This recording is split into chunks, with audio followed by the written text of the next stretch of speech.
आदाब, नमस्कार। आप देख रहे हैं INN चैनल। मैं हूं शेख अहमद अली। इस न्यूज बुलेटिन में आइए नजर डालते हैं दिन भर की बड़ी खबरों पर। चीफ मिनिस्टर चंद्रशेखर राव और महाराष्ट्र के उनके हम मनसब उद्धव ठाकरे ने हम ख्याल ताकतों के इत्तेहाद की जरूरत पर जोर दिया ताकि मुल्क में बीजेपी ज़ेर क़यादत मरकजी हुकूमत की जालिमाना हुक्मरानी के खिलाफ लड़ाई लड़ी जा सके। उन्होंने मुल्क में तकसीम की ताकतों के खिलाफ मुत्तहदा काम करने और जल्द ही कौमी और इलाकाई हमख्याल सियासी जमातों के साथ इजलास मुनक्किद करने का फैसला किया। इन दोनों ने बेशतर मसाइल बशमूल कौमी सियासत, मुल्क की तरक्की, 70 साल के बावजूद मुल्क के हालात और दीगर उमूर पर तकरीबन 1.5 घंटे तक जारी रही बातचीत में तबादला ख्याल किया और बेशतर मसाइल बशमूल मुल्क की तरक्की, पॉलिसी की कौमी सतह पर तब्दीली पर इत्तेफाक राय का इजहार किया। बाद मुश्तरका प्रेस कॉन्फ्रेंस से खिताब करते हुए चंद्रशेखर राव ने कहा कि इत्तेहाद में शामिल होने की ख्वाहिशमंद बेशतर कौमी और इलाकाई सियासी जमातों के कायदीन से दोनों रब्त में है। उन्होंने कहा कि हैदराबाद या फिर किसी और शहर में मजीद बातचीत के लिए उन कायदीन के साथ इजलास होगा जहां पर मुल्क के बेहतर मफाद के लिए जामे एक्शन प्लान तैयार किया जाएगा। उन्होंने कहा कि मुल्क में मियारी तब्दीली की जरूरत है, हमें मुल्क को मिलकर मुस्तहकम करना चाहिए।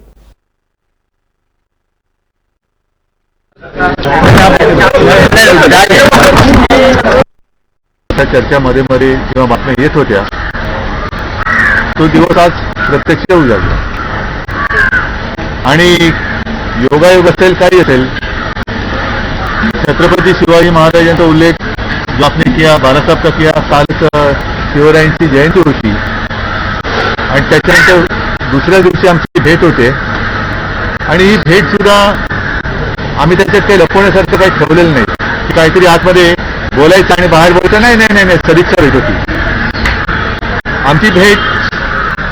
जसं संजयनी पण सांगितलं आणि स्वतः तेलंगणाचे मुख्यमंत्री साहेब म्हणाले की देश आने के लिए देश के कुछ स्ट्रक्चरल चेंजेस करने में, पॉलिसीज को बदलने में कई चर्चाएं हुई. ऑलमोस्ट ऑल विषयों पर, सभी विषयों पर हम एकजुट हो गए, सहमत भी हो गए. आगे चल के मिलकर काम करने के लिए हमने तय किया है, क्योंकि देश में भी काफी अन्य लोग हैं, हमारे भाई बंधु हैं जो हम ख्याल लोग हैं, हम जैसे सोचते हैं. उन लोगों से भी मेरा बातचीत हो रहा था, उद्धव जी का भी बातचीत हो रहा था. कुछ ही दिनों में हैदराबाद या किसी अन्य स्थान पर हम सभी लोग मिलेंगे, बैठेंगे, बातचीत करेंगे, एक रास्ता तय करेंगे क्या करना चाहिए. इतना तो मैं जरूर कहना चाहूंगा इस खुशी के मौके पर, इस अच्छे मौके पर. हम दोनों भाई लगते हैं इसलिए कि हमारा 1000 किलोमीटर का बॉर्डर है. महाराष्ट्र सरकार की मतलब कोऑपरेशन से हमने बहुत ही अच्छा प्रोजेक्ट बनाया जिससे हमारा तेलंगाना का किस्मत खुल गया है. जो कालेश्वरम प्रोजेक्ट हमने बनाया बहुत ही अच्छा फायदेमंद हुआ और आगे चल के भी महाराष्ट्र के साथ हमको दोस्ती निभानी है, प्यार से काम लेने हैं, क्योंकि बहुत ही लंबा बॉर्डर, 1000 किलोमीटर करीब बॉर्डर हमारा लगता है तेलंगाना और महाराष्ट्र. कई चीजों में हम दोनों को मिलकर काम करना पड़ता है, एक दूसरे का मदद करना पड़ता है कई विषयों में. हम लोग उसमें भी काफी अच्छी आज बात हुई, उस मुद्दे पे उस पर भी बातें हुई, उस पर भी सहमति जुट गई. और देश के राजनीति, जो कि दो राजनीति जब मिलते हैं तो ऑटोमेटिकली राजनीति की बात आता ही है. आज जिस प्रकार का देश चल रहा है इसमें बदलाव आना चाहिए, क्योंकि 75 साल के आजादी के बाद जो संभावित रूप से जो चीज होना था वो नहीं हुआ. हम लोग एक बात पे तो सहमत हो गए कि देश में एक बड़ी परिवर्तन की जरूरत है. देश को परिवर्तित होना चाहिए. देश के युवा को, नौजवान को देश का जो इको है, देश का जो माहौल है उसको खराब नहीं करना चाहिए. इसी तरीके से इसको ले जाना चाहिए अच्छी तरीके से. सभी लोग अच्छे प्यार से मिलजुल कर काम करें, एक मजबूत हिंदुस्तान को बनाए, कि हम दोनों चाहते हैं. और हमारे अन्य लोगों से भी बात करके, बाकी लोग हमारे जो दूसरे रीजनल पार्टी के भी लोग हैं, नेशनल पार्टी के भी लोग हैं, कई लोग हैं, सबसे हम लोग बातचीत करेंगे मैं समझता हूं महाराष्ट्र से जो भी मोर्चा निकलता है वो बहुत कामयाब होता है। शिवाजी महाराज का और बाला साहब ठाकरे का मराठा योद्धाओं से जिस देश को जो प्रेरणा मिली है उसी प्रेरणा के साथ हम लोग चलना चाहते हैं, क्योंकि जुल्म के साथ हम लड़ना चाहते हैं, नाजायज कामों के साथ हम लड़ना चाहते हैं, लोकतंत्र के लिए हम लोग लड़ना चाहते हैं। एक अच्छी पैगाम, एक अच्छी शुरुआत आज वर्षा से महाराष्ट्र मुख्यमंत्री जी श्री उद्धव ठाकरे जी से यहाँ से निकल रहा है। मैं समझता हूँ कि इसके लिए बहुत अच्छी बात हो जाएगा। आज हम दोनों के बीच में जो बात हुई है उसका बहुत ही अच्छा परिणाम देखने को मिलेगा कुछ ही समय में। उद्धव जी का मैं निमंत्रण करता हूँ हैदराबाद। महाराष्ट्र के वजीर आला उद्धव ठाकरे से मुलाकात के बाद तेलंगाना के वजीर आला चंद्रशेखर राव ने एनसीपी सरबराह शरद पवार से मुलाकात की और एक थर्ड फ्रंट के क़याम की तश्कील पर गुफ्तगू की, लेकिन जराये के मुताबिक शरद पवार ने वाज़ेह कर दिया कि मुल्क में कांग्रेस के बिना कोई भी मुखालिफ बीजेपी फ्रंट नाकाबिले तस्वुर है और उन्होंने वाज़ेह किया कि जो भी फ्रंट तश्कील दिया जाता है उसमें कांग्रेस एक अहम रोल अदा करेगा। पहले तो मैं माननीय पवार जी का बहुत बहुत धन्यवाद देता हूं। उन्होंने तेलंगाना राज्य बनने के समय में 69 में जो एजिटेशन हुआ था तब से लेके तेलंगाना राज्य बनने का मुद्दा सफल होने तक जिस प्रकार का समर्थन दिया, सपोर्ट किया, हम पूरी जिंदगी में नहीं भूल सकते। तेलंगाना जनता के ओर से, मेरे ओर से मैं उनको बहुत बहुत इस बात का धन्यवाद देता हूँ, इसलिए कि पहली बार मैं उनके घर पे आया हूँ तो ये मेरा फर्ज बनता है। तो हमारे बुजुर्ग है, हमारे सीनियर नेता है, हम आज उनसे सलाह मशवरा भी करने आए हैं कि देश ठीक से नहीं चल पा रहा है, जिस ढंग से हमको विकास करना चाह रहे उस ढंग से विकास नहीं हो पा रहा है।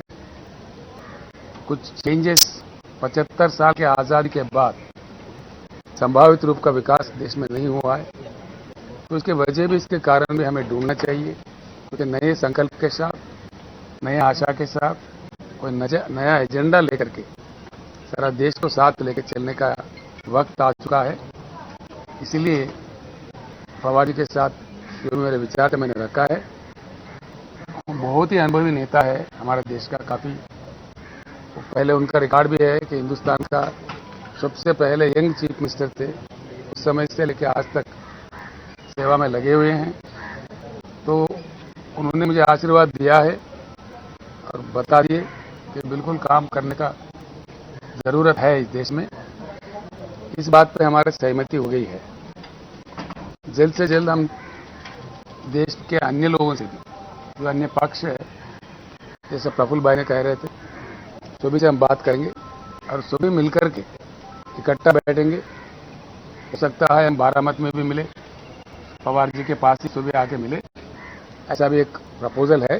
तो सभी लोगों से बात करके एक बैठक होगी जल्द से जल्द। हमारा कई लोगों का जो भी हमारे साथ वेवलेंथ जोड़ना चाहते हैं, हमारे साथ कंधे से कंधे मिलकर चलना चाहते हैं, उन सारे लोगों को जोड़ के काम को शुरू करेंगे। इतना आज तय हुआ है जो कि हमको सभी लोगों से बातचीत करके एक रास्ता अच्छा निकालने का समय तो लगता ही है। उसके बाद ही विस्तार रूप में हम देश की जनता के सामने एक एजेंडा पेश करेंगे, हमारा टाइम टेबल, हमारा। तेलंगाना के वज़ीर आला चंद्रशेखर राव के इस्तकबाल में मुंबई में बाज़ मकामात पर उनके फ्लेक्सीज लगाए गए। चंद्रशेखर राव के हामियों ने महाराष्ट्र के दारुल हुकूमत में उनके फ्लेक्सीज अलग अलग मकामात पर लगाए। केसीआर आज एक रोज़ा दौरे पर मुंबई पहुंचे थे। उनके फ्लेक्सीज में शरद पवार के साथ साथ रियासती वज़ीर आला उद्धव ठाकरे की तस्वीर को भी जगह दी गई। वजीर फाइनेंस हरीश राव ने आज नारायण खेड़ का दौरा करते हुए 22 जनवरी को वजीर आला चंद्रशेखर राव के दौरे के इंतजामात का जायजा लिया। उन्होंने सीनियर ओहदेदारों को जरूरी हिदायत भी जारी की। 22 जनवरी को वजीर आला मौलाना सागर का इफ्तिताह करने के लिए वहां पहुंचेंगे।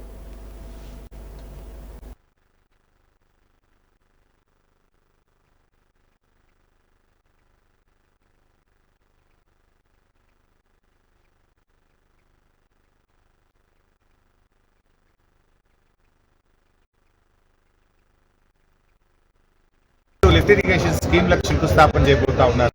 ఈ 2 లిఫ్ట్ ఇరిగేషన్ స్కీములు కలిపి 4 లక్షల ఎకరాలకు ఈ ప్రాంతంలో సాగునీరు అందిస్తాం. సమైక్య రాష్ట్రంలో 70 ఏళ్లలో కాంగ్రెస్ తెలుగుదేశం పరిపాలనలో గుక్కడు తాగునీళ్లు కూడా నోచుకున్నటువంటి ఈ ప్రాంతానికి ఇప్పటికే మిషన్ భగీరథ ద్వారా త్రాగునీరు అందించి సాగునీరు అందించే ఒక బృహత్తరమైనటువంటి కార్యక్రమాన్ని రేపు ముఖ్యమంత్రి కేసీఆర్ గారు చేతుల మీదుగా ప్రారంభించుకోబోతా ఉన్నాం.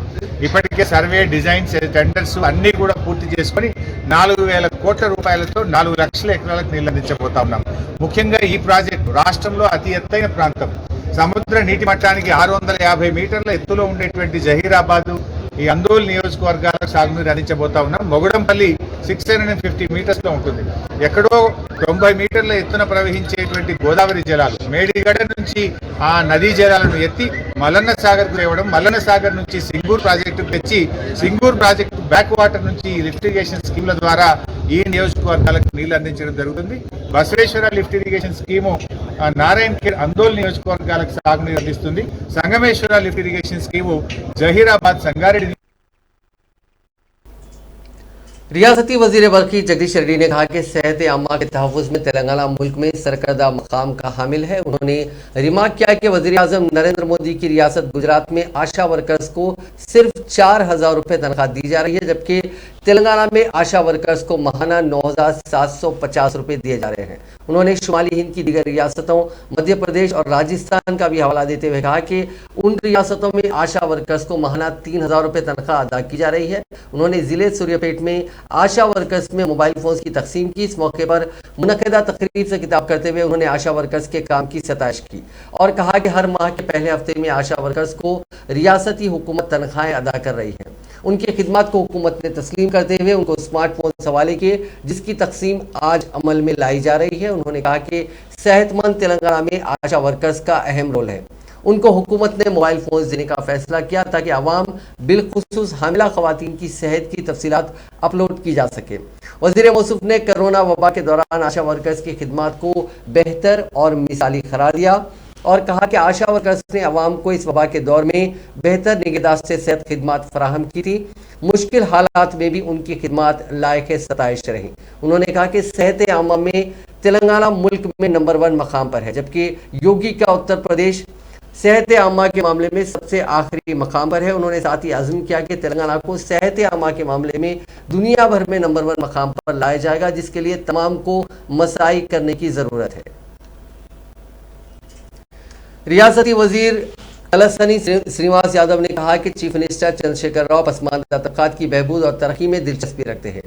बीसी तबके के अवाम की इज्जत नफ्स के साथ ज़िंदगी गुजारें, ये उनका नजरिया है। मुत्तहिदा आंध्र प्रदेश में उस वक्त के हुक्मरानों ने बीसी तबके को वोट बैंक के तौर पर इस्तेमाल किया था।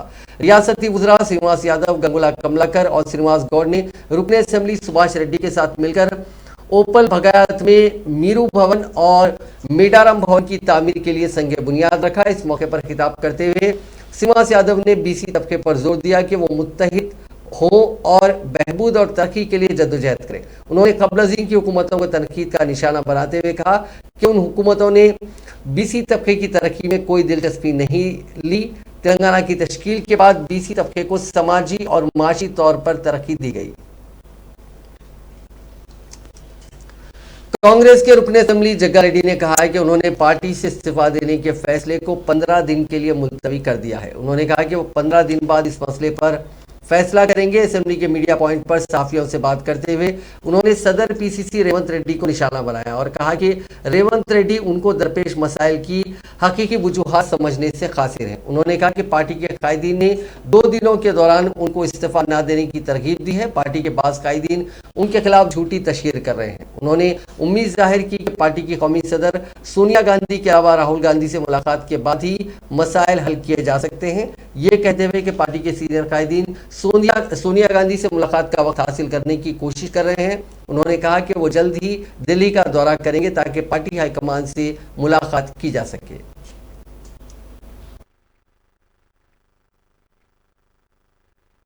విధానాలు ఎప్పుడు కూడా రాష్ట్రాలలో జాతీయ పార్టీ యొక్క గైడ్లైన్స్ మీదనే రాష్ట్రాలలో నడుస్తాయి.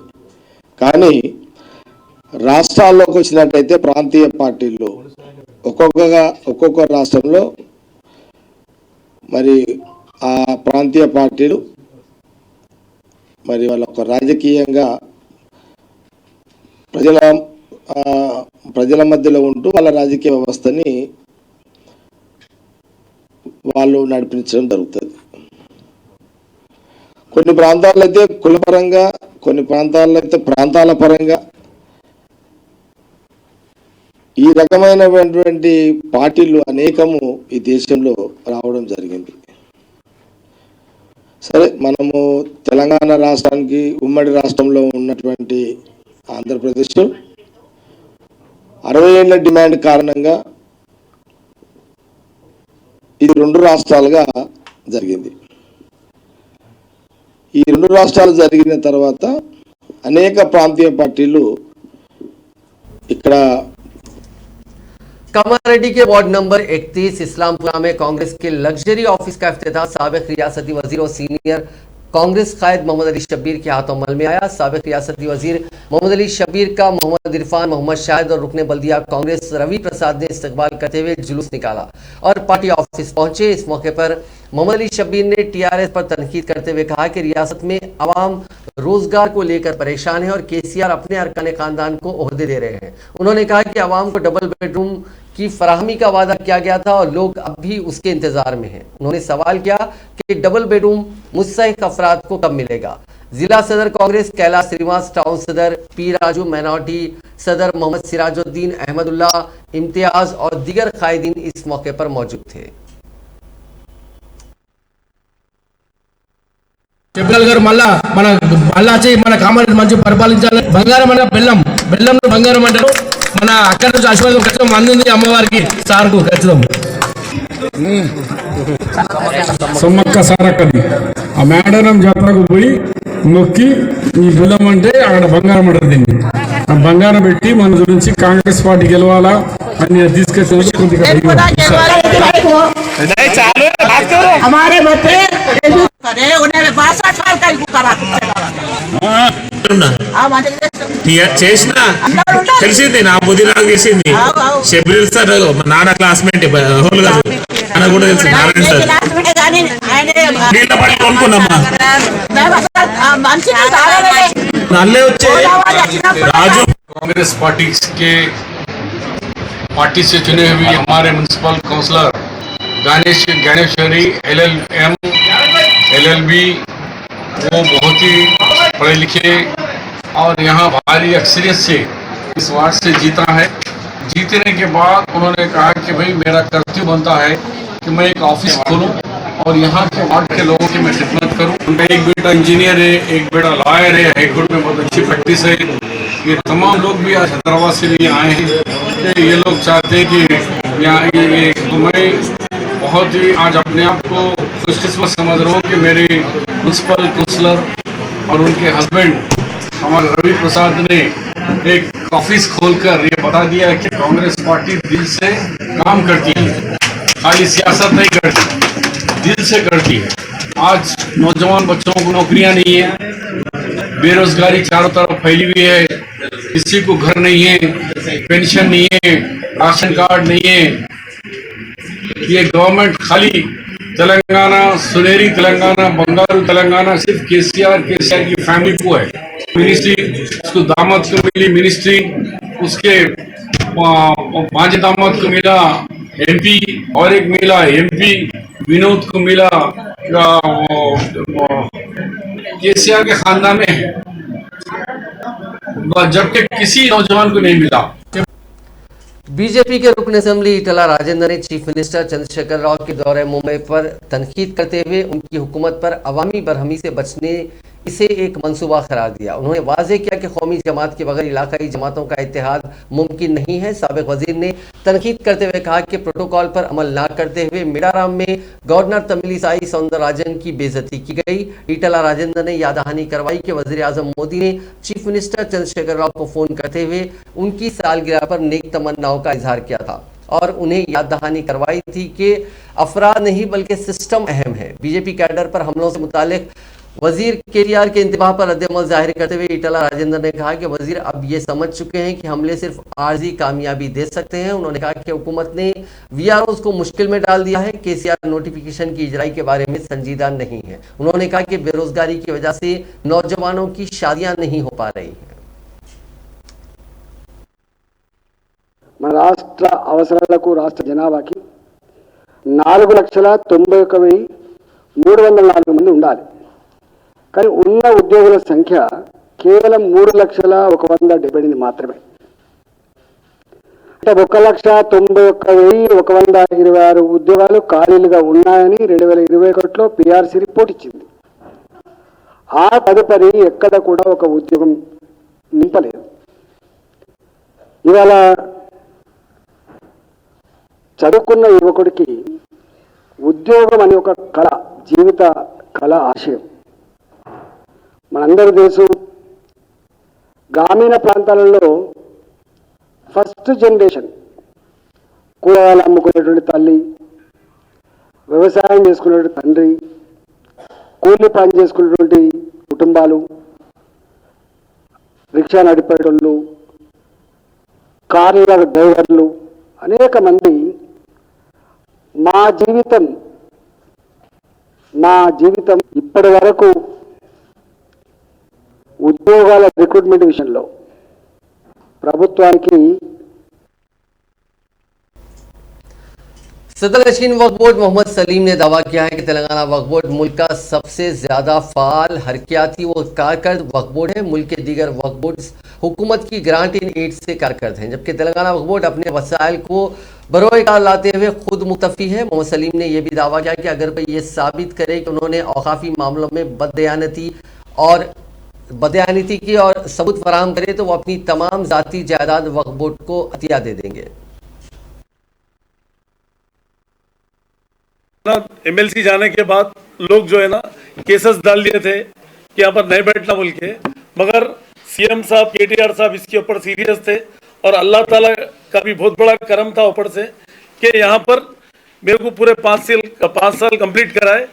लोग जो लैंड ग्राबर थे, जो लोग थे, केसा डाल के जो है ना मेरे को हटाने की कोशिश करे, मगर अल्लाह ताला नहीं हटाना चाह रहा था और एक जरिया सीएम साहब को, केटीआर साहब को बनाया था। वो लोग भी जो है ना रहना बोल के थे और गवर्नमेंट की सपोर्ट से मैं जो काम कर रहा हूँ मेरे को सेटिस्फेक्शन है। अल्लाह का लाख लाख एहसान है और हमारे मेंबर्स भी सब मिल के साथ दिए, इसमें कोई दोहरा ही नहीं है। और अल्लाह का एहसान ये है कि यहाँ पर जो काम हुआ, मैं बड़ी बात तो नहीं बोलना चाह रहा हूँ क्योंकि अब कोई भी बोलेंगे कि नो चेयरमैन थे, नो बोलेंगे, ऐसा कुछ नहीं है। क्योंकि हम जो काम करें इंडिया के कोई भी बोर्ड में जाके मालूम कर सकते कि ये स्कीमा है क्या। गवर्नमेंट के स्कीम्स तो बहुत है, गवर्नमेंट के स्कीम्स के अलावा भी जो है वक्फ बोर्ड की इनकम जनरेट करके वो पैसा जो ना जो लोग वक्फ करके गए थे, जो गरीबों को काम आना बोल के, वो स्कीम कभी भी कहीं भी इंडिया लेवल में कहीं नहीं हुई, ना टीडीपी के पीरियड में, ना बीजेपी के, ना कांग्रेस के, ना किसी के पीरियड में कहीं भी इंडिया लेवल में नहीं है। जहां भी वक्फ बोर्ड है ठप पड़ा हुआ है इंडिया में, मगर यहाँ का वक्फ बोर्ड अल्लाह का एहसान है, गवर्नमेंट की सपोर्ट से जो है ना, हम केसीआर साहब की सपोर्ट से और अल्लाह का करम ये रहा कि मतलब हर टाइम सपोर्ट रही। कई बार मेरे को हटाने का ये करे सब लोग केसेस डाल के करके, मगर नहीं हटा सके वो लोग, क्योंकि जब तक अल्लाह ताला जिसको रखना चाहता उसको कोई भी छीन नहीं सकता उसको। यही नहीं, हमारे कारोबार में भी कंपटीशन बहुत रहता, जमात वालों में भी रहता, सब लोग करते हैं मतलब, मगर मेरे को कोई फर्क नहीं पड़ा आज तक भी। मैं 13 साल की उम्र से कारोबार, बिजनेस में और पॉलिटिक्स में हूँ। मैं 40 साल की एज हो गई है, 40 साल से जो है ना politics, business, I am self made. तो अल्लाह का एहसान ये रहा कि अल्लाह ताला जो है हर काम लिया मेरे से, मगर आज भी हम जितना काम करते पर्सनल भी हम जो है ना 30% गरीब गुरबा में निकालते हैं, उसको हम शो ऑफ नहीं करते उसको। क्योंकि रहा वक्फ बोर्ड का सवाल, वक्फ बोर्ड में जो है जो लोग बोल रहे थे कि अपने लोगों को भी किराए पे दे दिए होंगे, ऐसा करे होंगे, एक साइन भी अगर कोई बता दिया तो मेरी पूरी प्रॉपर्टी डोनेट कर देता हूँ भाई। जो लोग जो बताए ना मतलब कि ऐसा है वैसा है, अरे एक तो बता दो क्योंकि सरकार के भी दौरान एमएलसी जाने के बाद लोग इलेक्शन कमीशन की हिदायत पर बीजेपी के हैदराबाद के रुकने असेंबली राजा सिंह के खिलाफ पुलिस ने केस दर्ज कर लिया है। मंगलवार पुलिस ने मुख्तलिफ दफात के तहत राजा सिंह के खिलाफ मुकदमा दर्ज किया। ये बात इंस्पेक्टर पुलिस रवि कुमार ने बताई। वाज़ेह है कि राजा सिंह ने एक वीडियो पैगाम जारी करते हुए चीफ मिनिस्टर उत्तर प्रदेश योगी आदित्यनाथ को वोट न देने वालों को धमकी दी थी। उनके इस वीडियो के सोशल मीडिया पर वायरल होने के बाद इलेक्शन कमीशन ने राजा सिंह को एक नोटिस रवाना करते हुए वजाहत तलब की थी, ताहम उन्होंने इसका जवाब नहीं दिया, जिस पर इलेक्शन कमीशन ने उनके खिलाफ एफआईआर दर्ज करने की हिदायत दी थी।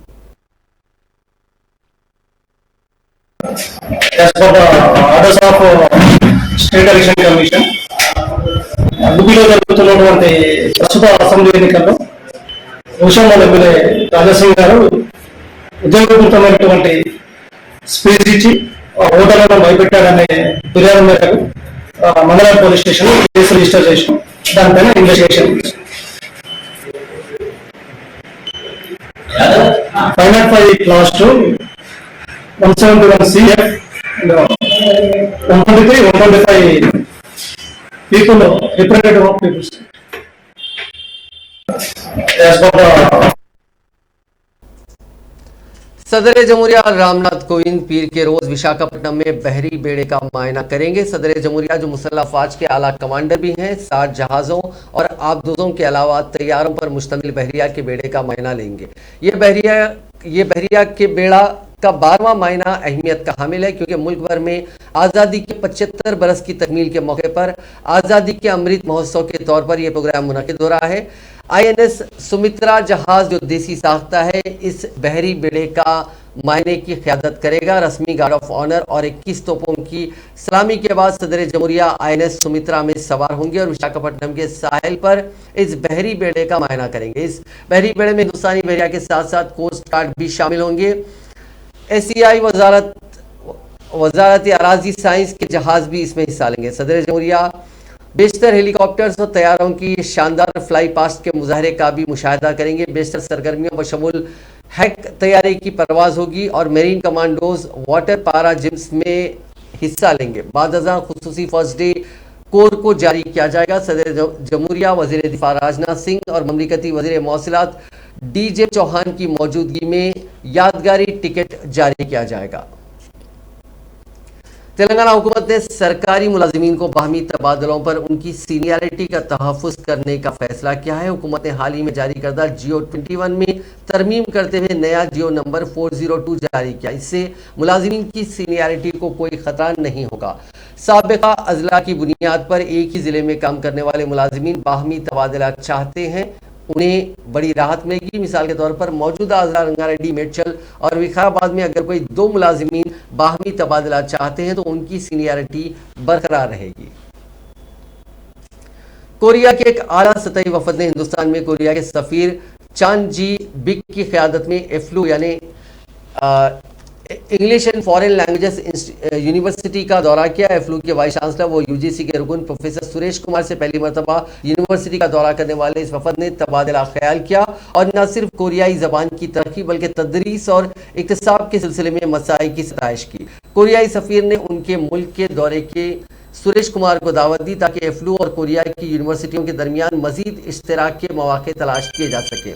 जमहूरिया कोरिया के कौंसल जनरल सुरेश चिकापल्ली ने BA ऑनर्स कोरियन में सेमेस्टर में टॉप करने वाले तुलबा के लिए गोल्ड मेडल्स और स्कॉलरशिप्स का ऐलान किया। आखिर में नजर डालते हैं कोरोना से जुड़े आंकड़ों पर। पिछले 24 घंटों में रियासत भर में 25,341 अफराद के कोविड के टेस्ट किए गए, जिसमें 256 अफराद मुस्बित पाए गए। इस दौरान किसी भी फर्द की इस मोजी वायरस की वजह से मौत नहीं हुई, जबकि 767 अफराद ने शिफायाबी हासिल की। रियासत में फिलहाल 5,135 अफराद का कोविड का इलाज जारी है। नाज़रीन, इस न्यूज़ बुलेटिन में बस इतना ही। देखते रहिए INN चैनल।